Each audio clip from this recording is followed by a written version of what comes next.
everybody. In this video, we will be discussing about forensic processes. After watching this video, you will be able to explain the stages of forensic processes.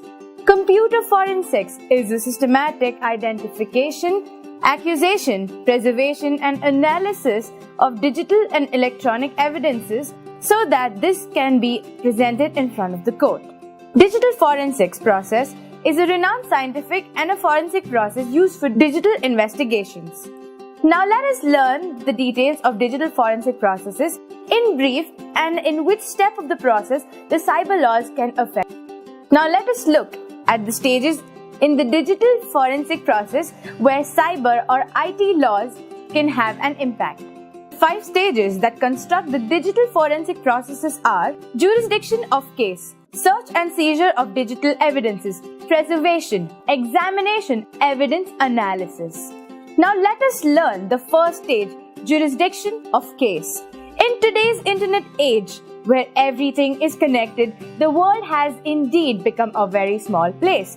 Now comes the question of jurisdiction. The legal system is different from place to place. What is considered as a crime in one country is perfectly legal in another. Hence, digital forensic evidence should meet the requirements of the law to be admissible to the court. An act that can be constituted as a computer crime in one country may be acceptable in another.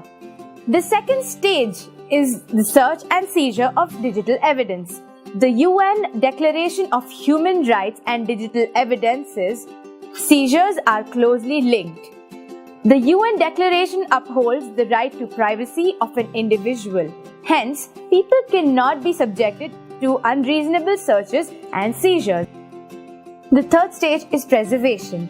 Evidence preservation is an important aspect of digital forensic investigation, and it is a very challenging process because of its very nature of digital evidence. The digital evidences are very fragile and can be easily destroyed.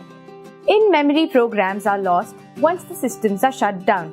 Evidences can be manipulated during collection, analysis, and presentation. It can be destroyed by virus, mechanical and electromagnetic inferences too. The fourth stage is examination. During the investigation in a forensic process, significant planning is required to preserve the original. Image copies of all media has to be maintained. Collection of data is a tedious process and complex tasks.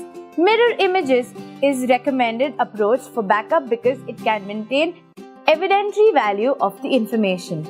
The fifth stage is the final stage in the evidence analysis. In the digital forensic process, an autopsy of the evidence is taken using specialized software and techniques to analyze all the actions that have been undertaken on the computer and the data stored from the time the data has been stored to time the data is retrieved as an evidence. This will clearly point out any tampering if it has occurred. Improper analysis of the data can result in data not being admissible in the court as an evidence. Let us have a quick recap on what we discussed. With the advances in technology and the rise of the internet, cybercrimes have evolved in unexpected ways. Cyber law is evolving constantly and there are newer ways to break the law online. Nowadays, every time a person is online, he can be the target of a cyber criminal. There is an immediate need for changes and updates in the cybercrime law due to the increase in circumstances of cybercrime. Law must also find a balance between protecting citizens from the crime and infringing on their rights.